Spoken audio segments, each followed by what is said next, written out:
All right, Spring. The Avs go up to frozen Ottawa, the capital of the Great White North, and against a middling Senators team, albeit with some good young talent, with James Reimer in goal. Yes, James Reimer is still in the National Hockey League. Well, they go up to Ottawa and they lay a big fat egg for like 90% of this hockey game. When's the last time you saw the Avs with 6 shots on goal halfway through a game, Spring? Yeah, it's usually the other way around. Maybe not That was usually, but ugly. yeah. Yeah. Um I okay, so I didn't get to watch most of the Toronto game. I was at the studio doing the Broncos pregame show. Then the Broncos played, but it looked like they just kicked their ass. Can we did they kick their ass? Pretty They much. kicked the It Leafs was a ass? it was a Okay. dominant Colorado victory, one that we've seen, 40 some odd times this year, 35 times, however many Sure. wins they have. Okay. So a little bit of a 180 here tonight. I knew that they weren't like 3-2-2 on the 7-game homestand. These are tougher opponents now on this. Detroit's one of the best teams in the East, and that's who they'll finish with. Montreal's next. Montreal's a step like Montreal, Detroit's a step above what they've seen so far. Ottawa should have been playing better this year. And again, it's the rumor, Raj, and maybe they're over it now. Maybe they bros be bros did. They're like, yo, bros are bro code. We got each other. All right. Yeah, we're hooking up with other girls and Olmark ratted us out, but you know what? We're in this together, guys. And Ottawa, they're over 500, right? Yeah, Good team. Ottawa is, I mean, they're on the outside looking in. They need to get going to make the playoffs. So they're a desperate team. And you are going to see a lot of not only desperate teams, but teams that want to give you their best shot. And a few Avs players have said that. Like, that's kind of the way that we stay motivated, is that we know everyone's trying to kick our ass to prove a point. Not only do you have that going against you, you're going against these teams like Ottawa, they're 8 points out of a playoff spot, and games are starting to dwindle very quickly. This team needs to get to the Olympic break, man. They look fucking over it. Well, yeah, okay. Look, when you don't have Landeskog and Taves, and talked about this after their last loss, you're not the elite anymore. You're not like on this other level. Like when you're at full strength, like maybe you are. I mean, they showed that they were for the most part. But now you're really good. But we're seeing some of the teams they've lost to of late, and they're all plucky mid-level teams. And when you're not at the height of your powers and you don't play your best game, this is what happens. This is what happens when you have Victor Olofsson on your first line. I don't think that's a thing. I think I'm over that experiment. Gavin Brindley has not been that, holy crap, you could put him on the first line like sure, he was. Yeah, sure hasn't. And he got physically bullied tonight. It really kind of struck me tonight how I was like, damn, Gavin Brindley really hasn't done much. Now again, maybe he did something in the Toronto game. I really didn't see any of that. But from over the 7-game homestand, and when they missed when it was Nichushkin out of the top 6 earlier this year, Brindley stepped in. They're not able to find that 6th skater to step into the top 6 right now. Colton is out once again, so you don't have him. Look, it's funny because Parker Kelly had another good play, and Parker Kelly maybe has been that bottom 6 player of late that has kind of shown, and good for him because he's a former Senator. He scores in that building. He's been a really good find for this team. Sure has. But also it was not an overly. It really wasn't a Nathan McKinnon night at all. I thought Makar had a couple moments. Natchez tries to lay a hit in this game, and Artem Zub's tubes, his cheeks, just absolutely destroyed. I was kind of a nothing reverse hit. He just kind of stood there. And Nate just went down like a sack of potatoes. Thought he was hurt, severely hurt there for a second. Speaking of hits, though, look, that Brady Tkachuk hit on Malinsky. Now, I don't know if the Avs power play does anything. You know what that was, Raj? a call that, what happened to charging? Can't remember the last charging penalty I've seen. I thought that was charging. Refs were letting things go tonight, and Colorado, for the vast majority of the season, has been the team that has deserved the call. Tonight, they didn't deserve the call. And you know what? I'm going to give it up to the referees, man. Like, that was a little late, and everyone knows Tkachuk is going to take his liberties, and that's the reason why he is so good, right? He utilizes what he knows he's great at, and he tries to push that level every single game. And sometimes he toes over the line, and sometimes he's behind it. I thought he was towing over the line tonight, but I'll give it to the referees, man. Like, they looked at Colorado and they went, "Fucking earn it! Like, earn the call tonight." And the Avs didn't earn the call up until the last the 10 minutes in between the 15-minute mark and the 5-minute mark of the third period. Colorado tried to earn the calls, but you can't do that for 10 minutes in a 60-minute hockey game.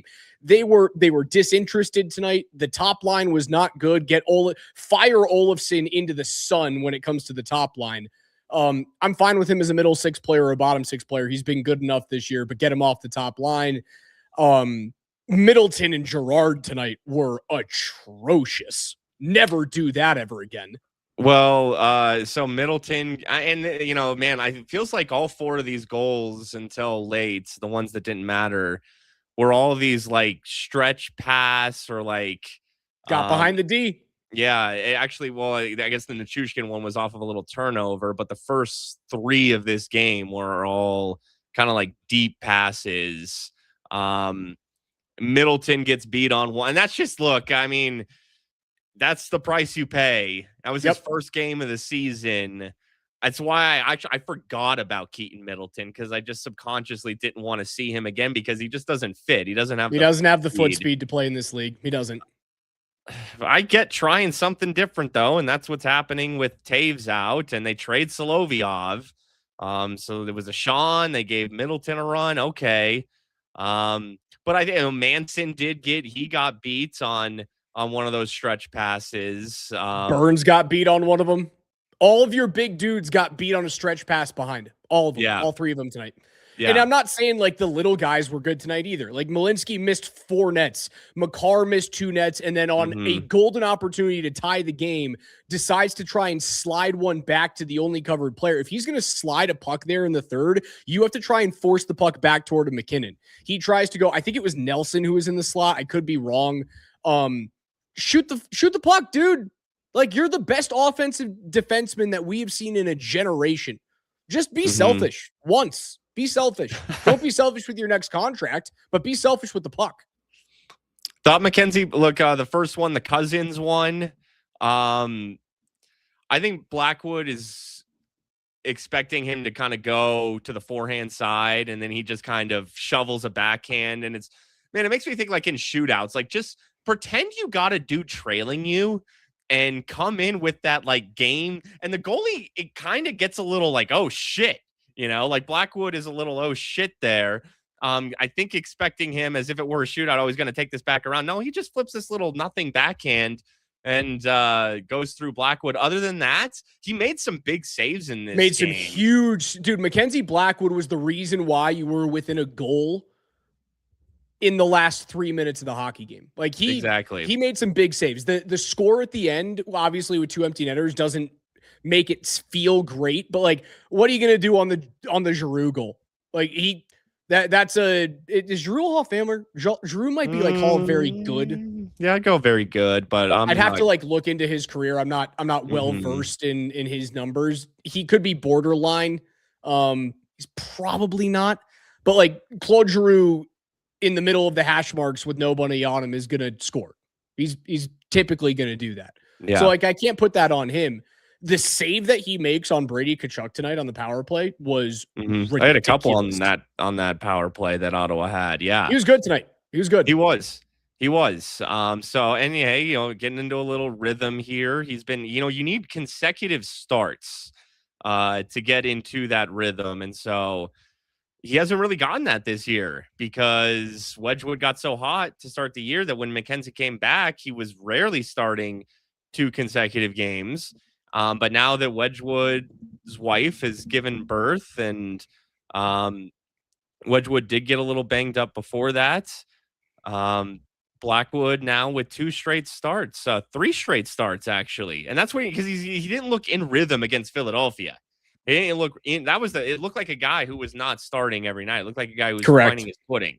And he'd also come back from injury too. So 3 straight starts. Like, I think that actually is the key for Blackwood to get some consecutive starts. So that's an encouraging thing for tonight. Because if he gets in rhythm, as good as Wedgwood's been, Blackwood's upside is even higher. Completely agree. Yeah, I walk out of this game tonight with like one positive, and that is Mackenzie Blackwood was good enough and kept you in the game. Everything else was shit. Everything else was bad.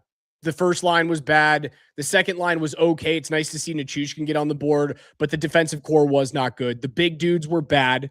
The skilled dudes didn't hit the net. And when you mix that in with Nathan MacKinnon essentially just doing like McKinnon was doing wind sprints the whole game.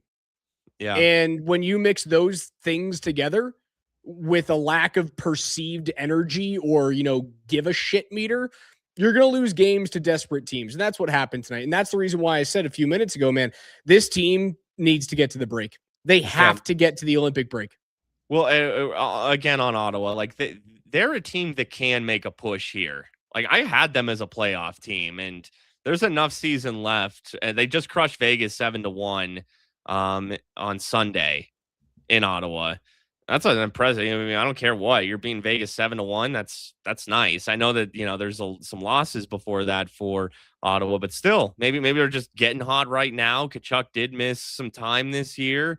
Getting everybody a little healthy and over that weird drama that might have just been nothing, but still, maybe they're just coming into form right now. That's why I looked at this 4-game trip and I was like, damn, this is sneaky tough. Right? Montreal and Detroit, those are legit. You play like that against Montreal and Detroit, yeah, you'll lose both. Easy loss. I like both those teams. You can't waste MacKinnon and Natchez. I know that maybe it was put Olofsson up there again because Landeskog's out and now Colton's out. Because maybe they can spark Olofsson. They'll bring out the best of him. But no, you can't. Remember when they used to split up Mikko and Nate? It just never works. Like, you got to load up. You always have to load up the Nate line. So Lehkonen needs to go back up there. Put Nichushkin up there if you want. In fact, I'm fine with that. Yeah, I get trying something and maybe Olofsson playing with them unleashes something in Olofsson, but it's too risky. It's just way too risky. You cannot waste the MacKinnon line. When he's out there, that has to be, even if the other three, like, that's the line that has to be going. Yeah, go back to the days where it was 3 forwards and nobody else, and MacKinnon's line was just dragging the Avalanche. Like, I'm okay with that, man. I thought everyone was outside of Blackwood. I thought everyone was shit tonight. I thought everybody was bad. And it was a frustrating game to watch. Again, Malinsky, I like the deal. 4 years, 4.75. That's great. It also opens up, like, the writing's on the wall for Sam Girard. He's gone either this year or he's gone the offseason. Like, that is what that deal tells you. The organization is ready to do that finally. They tried Keaton Middleton, and holy crap, that guy can't play in the NHL. Like, we learned that today. I think we learned that last year, but he just can't play. He can't keep up. When are they going to make the move? Because they have to. They absolutely have to make a trade for a depth defenseman. Like, that thing has to happen sooner rather than later. I want it to happen before the Olympic roster freeze. It doesn't need to happen before Montreal because, dude, trading Solovyov, like, I'm not saying this guy is okay, but he was like, compared to a Sean and Middleton, at least there was something there. So you are sacrificing your defense a little bit right now. And the Taves, look, it also does stem from the Taves injury, which sucks. I don't think he's due back. Have you seen an update on Taves? I haven't seen anything. I don't think, is he on the trip? I don't think he's on the trip. He's not on the trip. So, see, he's playing for Canada though, right? So, maybe he said he wouldn't play. He said he wouldn't play if his wife gives birth sometime like He said he's not leaving his wife until the kid comes. And the kid's not due until like, I think the second week of February, something like that. What happened 9 months ago? Wedgwood, Taves, O'Connor just a few weeks ago. Was 9 months losing to Dallas? Was there some passion? April 28th. Holy shit. Hold on. Springer, you might have this right on the head. Was that like, I hate you, Miko? Hold on. You might have this square on the head. You might have this square on the head. 2025 Stanley Cup playoffs. Where are Avalanche and Stars? View matchup. Game 7. May 3rd. It ended May 3rd. That's so the Avs. Was it after the first round series win? Well, they beat wait, no, that was the first round. I keep thinking my Spring, you're not no. You're not wrong here, man, because we're talking about a couple of weeks from right now. 9 months from today was April 28th. And what I was saying is that like his kid is due in like a week or two, which the Avs lost on May 3rd, which is a week after the April date that I just gave you. So we're kind of right there. That was some I'm sad, I need to bang sex. Or I need revenge. It was Dallas. An anger bang. It was more of an anger bang. We can't be doing this to these poor families. A combination of both, perhaps. Can't be doing this to these poor families. I mean, I can't remember at least three. Is there another player and a wife I'm missing? We're missing because no, just these three. O'Connor, Taves, Wedgwood. That's how bad. That is how bad the Avs were tonight. We are looking essentially through the ovulation cycles of Avalanche players' wags. We're just adding +9 to everything is what we're doing. It's called science. Guru goes, tell me I'm a star. Tell me I'm a star. Oh my gosh. Oh, you sickos. You sickos. Dude, they were so bad tonight. And I'm so happy that we get to turn around and have like an actual fun version of it. I know it's a couple games from now, but we got the home and home with Detroit. That's like legit Detroit and Colorado, two really good teams finally. Montreal's has been one of our favorite teams to watch over the past couple of years, start to like grow into themselves. These are going to be two really awesome games to finish up the road trip. I'm concerned about them. I'm concerned about these two games. Now, let me say this, though. When I say concerned, I mean that they could be losses. They are still 9 points clear of Minnesota now. 8 points clear of, or 10 points clear of Dallas. With 3 games in hand on Minnesota, 2 games in hand on Dallas. Eventually, this season, you're going to get a couple injuries. You're going to get just that's what's happening right now, and tired and close to a break, and other teams, start to believe in themselves, and they are maybe younger. They get a little better. Like you were just to keep that pace up, and the injuries really is the number one key. Without Landeskog, without Taves, mixing a Colton, whomever. You cannot keep that pace up. This league is too tight and too good.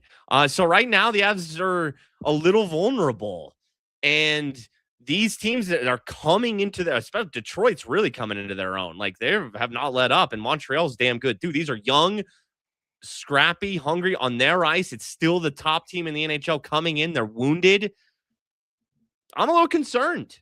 Again, I agree. Big picture, I'm not concerned, but they could drop these two. For sure. Yeah, I think short term you should be concerned based off of how they've looked in 3 of their past 5 games. And you could probably expand that just a little bit more too. I'm not concerned long term because when those players are healthy, when you have Taves and Colton, and obviously you haven't had O'Connor all season long, but Taves, Colton, Gabe Landeskog, this team is just, they're dominant, like completely dominant. Even when they were that dominant, you and I were talking about the trade deadline. Like, where could they tweak just a little bit? And I still feel as though they need to tweak in those same spots. with those injuries and the lack of kind of energy around the team over the last 2 weeks, it's just making those holes. I can say holes is fine. It's making those holes feel a little bit bigger because you don't have those players to fill them.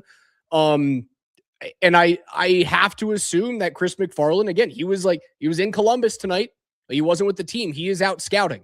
He is out looking and talking to GMs about who they can bring in as a third line center to be better defensively and bigger down the middle, because you always build teams through the middle. And I think it's very, very clear after the move away from Solovyov and the extension to Sam Malinsky, they're going to make a move on the left side to bring in a bigger, rangier defenseman. Again, that can skate in this league. But they want to go size. I think they're going to make both of those moves. Didn't your boy Carson Soucy just get traded? He sure did. He's now a member of the is he an Islander? Carson Soucy? Sounds right. Yeah, I saw briefly in passing. I brought up a Winnipeg Jet today. Yep. I brought up Logan Stanley. Okay. 6'7", 220, mean streak, can skate. Like he's not the most fleet of foot, but if you want to compare him to like Tyler Myers, remember that big dude? He can skate better than Tyler Myers. I'm interested in that. And still the most recent name that I've seen they were connected to is once again Evander Kane.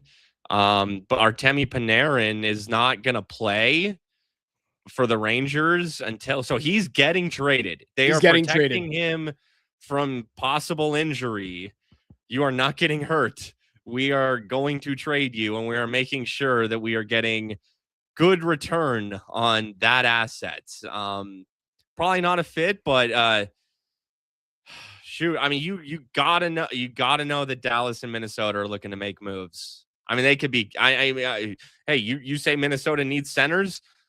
What if they go for Panarin? They could do it. They could just look at it and say, did you see that the Wild are considering trading Jesper Wallstedt? Crazy, right? Because the reason why is because they have Philip Gustafsson signed through like 2031, and they know that when Wallstedt comes up in 2027 ? I think is when his rookie contract is over. They realize that like they can't afford both. So they're going to trading Wallstedt over Gustafsson is nuts to me. To me also goes to show that they're just right now. And they know that they could get whatever they wanted essentially for Jesper Wallstedt, because that's how good of a prospect that is. You could trade Wallstedt for a legit center, or you trade him for like a first round pick and then you move the first round pick to get a legit center. Because that's the only thing not the only thing. Minnesota needs like 2 centers. They need a 1 center and they need a 2. Everything else on Minnesota I like. Like that's a fun team, but their center depth is horrendous and they will not get through the playoffs without adding centermen. I mean, they're going to go all in. It's crazy though. Like I wouldn't do it. I would not trade Jesper Wallstedt. No, he's good. I trade Gustafsson. The goalie like that, I wouldn't. You better win a cup. You absolutely. If the Wild trade him, they have to win a cup in this little window of whatever they get. What a crazy thought process. It's just 2 years of Quinn Hughes, right? Until that contract's up. Now, maybe they would bring him back, but that's not guaranteed. You have got to win in like this year or next year if you trade Wallstedt. It's a crazy thought process, too, that like you could trade Wallstedt and bring in. Is Kadri the best center on the market? Probably. See, I mean, that's an overpay. It really is. So you're bringing him in for an aging as Kadri, and I'd love to have Kadri here with salary retention. And it's the thought process of like, you would trade your future in net, knowing that you still have to go through both Colorado and Dallas to get to a Western Conference final, and then likely after either have to go through Edmonton again or go through Vegas, who looks good. So like you could be making that trade and have a very good chance of being bounced in the first round. That's how good the Central and the West is this year. Mm-hmm. And it makes me think everybody will be making moves. There will be an impact move made by Dallas, Minnesota, Colorado, Vegas, and Edmonton. All 5 of those teams will make an impact move prior to March 6th. Vegas and Minnesota kind of already have, and yeah, there will be more. And I think they all recognize that Colorado is the team to beat, but I also do think they think they're beatable. Yeah. What would you say the flaw? Like, if you look at the Avs from the outside looking in, is how can we beat these guys when fully healthy? Even when fully healthy, yes.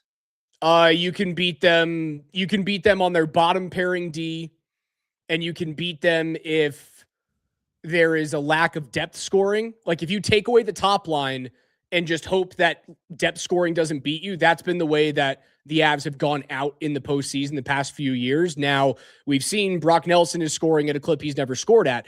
And the last time that the Avs had a second line center that scored at a clip he never scored at, well, he did it in the playoffs, also got hurt, but still did it in the playoffs, and they won a cup. So I would assume if I'm coaching or playing against Colorado, I go, you have to take advantage of the third pairing D, and you have to take away the top line and just hope that the rest of the team doesn't beat you. If my parallel to the 2022 team is right, the depth scoring will come through this year. Again, they still need to make 2 trades in my mind's eye.